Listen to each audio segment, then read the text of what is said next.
بسم اللہ الرحمن الرحیم۔ مصر کے جنگل میں ایک شہزادہ چند بکریاں چراتا اور ان سے حاصل ہونے والے دودھ اور جنگل کے پھلوں پر گزارا کرتا۔ وہ تھا شہزادہ، مگر نہ تو اس میں شاہوں والا غرور تھا اور نہ ہی وہ جاہ و جلال۔ وہ عام انسانوں کی طرح زندگی بسر کرتا، روکھی سوکھی کھاتا، بیشتر وقت اپنی رعایا کی خدمت اور خدا کی یاد میں بسر کرتا۔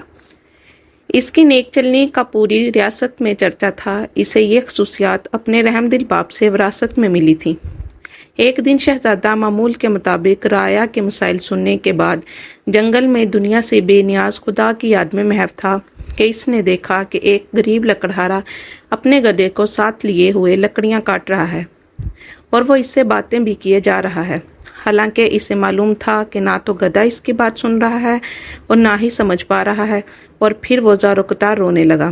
شہزادہ یہ دیکھ کر بہت حیران ہوا کہ لکڑہارا روزانہ لکڑیاں کاٹتا، گدھے سے چند باتیں کرتا اور پھر پھوٹ پھوٹ کر رونے لگتا۔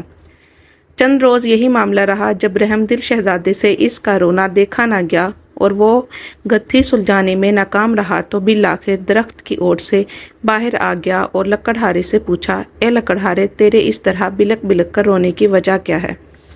غریب بوڑھا ہمدرد انسان سامنے پا کر اور شدت سے رونے لگا اور سسکیوں کے ساتھ اپنی بدبختی کی کہانی سنانے لگا۔ میرا ایک بیٹا تھا جسے خدا نے بے تحاشا دولت سے نوازا تھا، ہر طرح کا عیش اسے میسر تھا، مگر اس دولت کا غرور اس کے تن بدن پر اس قدر حاوی ہو چکا تھا کہ اسے اپنی دولت کے سوا کچھ دکھائی نہ دیتا تھا۔ اپنے غریب رشتہ داروں کو دھکے دیتا، انہیں ذلیل اور رسوا کرتا۔ پھر اس کی بربادی کا دن آ گیا اور میری دور کی ایک رشتہ دار دوسری ریاست سے میرے گھر سوالی بن کر آئی، یہ سوچ کر کہ مشکل میں اپنے ہی کام آتے ہیں۔ وہ بہت غریب تھی، اس کی بیٹی کی شادی تھی، بیشتر وقت عبادت میں گزارتی تھی، مگر میرا بیٹا دولت کے نشے میں اندھا ہو چکا تھا۔ اس عورت کو دھکے مار کر گھر سے نکال دیا۔ یہی وہ وقت تھا جب ہماری بربادی شروع ہوئی۔ اسی رات سرخ آندھی چلی، بجلی کڑکی اور تیز بارش ہوئی۔ میں اور میرا بیٹا اپنے نرم بستر پر میٹھی نیند سو رہے تھے اور وہ عورت پوری رات ہمارے دروازے سے لگی روتی رہی۔ شدید طوفان اور رات کے گھنے اندھیرے میں دوسری ریاست واپس جانا اس کے لیے ممکن نہ تھا، اور وہ ضعیف عورت پوری رات اس طوفان کا مقابلہ کرتی رہی اور میرے بیٹے کو رحم نہ آیا۔ صبح جب میری آنکھ کھلی تو مجھ پر قیامت ٹوٹ پڑی۔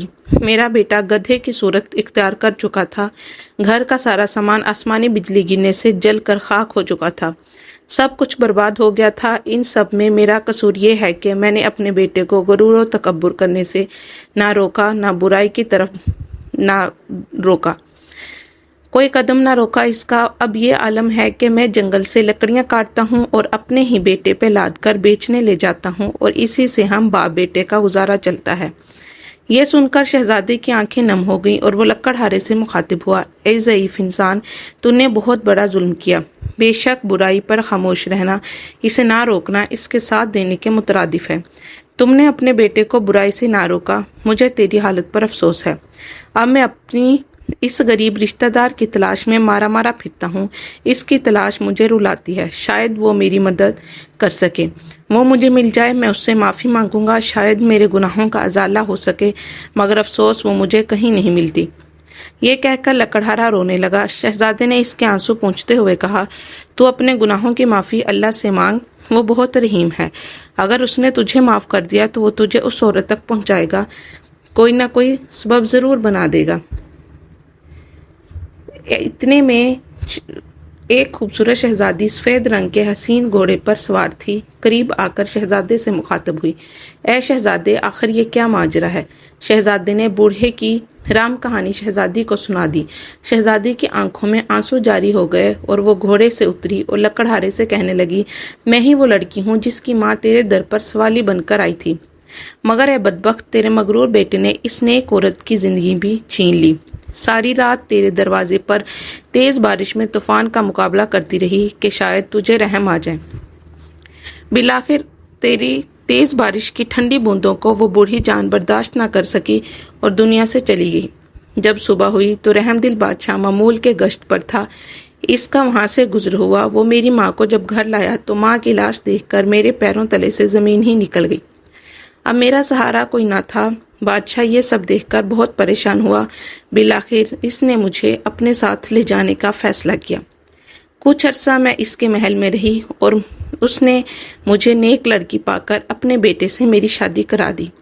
شاید یہ میری ماں کی دعاؤں کا نتیجہ تھا جس نے میری خاطر اپنی جان قربان کر دی، اور اس رب نے مجھ پر بہت بڑا احسان کیا اور عرش فرش سے اٹھا کر عرش پر بٹھا دیا۔ اس نے ایک شہزادے سے میری شادی کرا دی جو اس وقت تیرے سامنے کھڑا ہے، اور تجھے تیرے مغرور بیٹے کے کرموں نے عرش سے فرش پر گرا دیا۔ خدا کی قدرت دیکھ کر لکڑہارا شرمندگی سے زمین پر گھٹتا جا رہا تھا اور رو رو کر شہزادی سے معافی مانگی۔ شہزادی بہت رحم دل تھی، لکڑہارے کے آنسوؤں سے اس کا دل بھر آیا۔